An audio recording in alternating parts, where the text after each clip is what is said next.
Hello everyone, कैसे आप सब। आप सबका अपने चैनल में स्वागत है। आज मैं आपको एक कहानी सुनाने जा रहा हूँ। यह कहानी पंचतंत्र की कहानियों में से ली गई है और इसका टाइटल है स्त्री का विश्वास। इस कहानी के लेखक है पंडित विष्णु प्रसाद शर्मा। तो चलिए शुरू करते हैं। एक स्थान पर एक ब्राह्मण और उसकी पत्नी बड़े प्रेम से रहते थे, किंतु ब्राह्मणी का व्यवहार ब्राह्मण के कुटुंबियों से अच्छा नहीं था। परिवार में कलह रहता था। प्रतिदिन के कलह से मुक्ति पाने के लिए ब्राह्मण ने माँ बाप भाई बहन का साथ छोड़कर पत्नी को लेकर दूर किसी देश में जाकर अकेले बसकर रहने का निश्चय किया।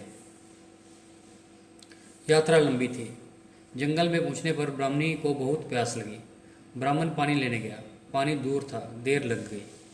पानी लेकर वापस आया तो ब्राह्मणी को मरी पाया। ब्राह्मण बहुत व्याकुल होकर भगवान से प्रार्थना करने लगा।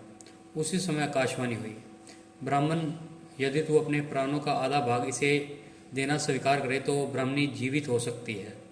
ब्राह्मण ने यह स्वीकार कर लिया। ब्राह्मणी फिर जीवित हो गई। दोनों ने यात्रा शुरू कर दी। वहाँ से बहुत दूर एक नगर था।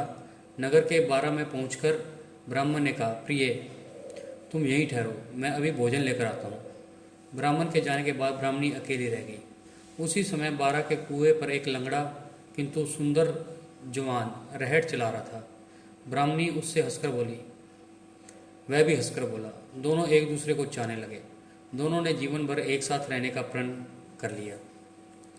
ब्राह्मण जब भोजन लेकर नगर से लौटा तो ब्राह्मणी ने कहा, यह लंगड़ा व्यक्ति भी भूखा है, इसे भी अपने हिस्से में से कुछ दे दो। जब वहाँ से आगे प्रस्थान करने के लिए ब्राह्मणी ने ब्राह्मण से अनुरोध किया कि इस लंगड़े व्यक्ति को भी साथ ले चलो, रास्ता अच्छा कट जाएगा।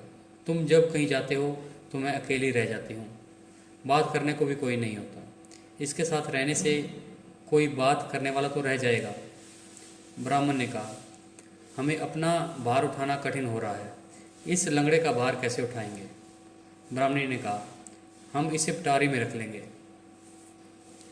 ब्राह्मण को पत्नी की बात माननी पड़ी। कुछ दूर जाकर ब्राह्मणी और लंगड़े ने मिलकर ब्राह्मण को धोखे से कुएं में धकेल दिया।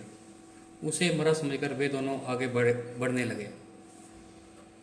नगर की सीमा पर राज्य कर वसूली करने वाली चौकी थी। राजपुरुषों ने ब्राह्मणी को पटारी को जबरदस्ती उसके हाथ से छीन लिया और खोला तो उसमें वह लंगड़ा छिपा बैठा था। यह बात राजदरबार तक पहुंची। राजा के पूछने पर ब्राह्मणी ने कहा, यह मेरा पति है। अपने बांधुओं से परेशान होकर हमने देश छोड़ दिया है। राजा ने उसे अपने देश में बसने की आज्ञा दे दी। कुछ दिन बाद किसी साधु के हाथों कुएं से निकाले जाने के बाद ब्राह्मण भी उसी राज्य में पहुंच गया। ब्राह्मणी ने जब उसे वहां देखा तो राजा ने कहा कि यह मेरे पति का पुराना वैरी है, इसे यहाँ से निकाल दिया जाए या मरवा दिया जाए। राजा ने उसके वध की आज्ञा दे दी। ब्राह्मण ने आज्ञा सुनकर कहा, देव, इस स्त्री ने मेरा कुछ लिया हुआ है, वह मुझे दिलवा दिया जाए। राजा ने ब्राह्मणी को कहा, देवी, तूने इसका जो कुछ लिया हुआ है सब दे दो। ब्राह्मणी बोली, मैंने कुछ भी नहीं लिया। ब्राह्मण ने याद दिलवाया, तूने मेरे प्राणों का आधा भाग लिया हुआ है, सभी देवता इसके साक्षी हैं। ब्राह्मणी ने देवताओं के भय से वह भाग वापस कर दिया और वह भाग वापस करते ही ब्राह्मणी मर गई। ब्राह्मण ने सारा वृतांत राजा को कह सुनाया। तो आपको ये कहानी कैसी लगी? अगर कहानी पसंद आई तो वीडियो को लाइक कीजिए, शेयर कीजिए और चैनल को सब्सक्राइब कीजिए। बेल वाला बटन ज़रूर दबाएं ताकि हम ऐसी कोई और कहानी डालें तो उसकी नोटिफिकेशन आपको मिल जाए। Thank you.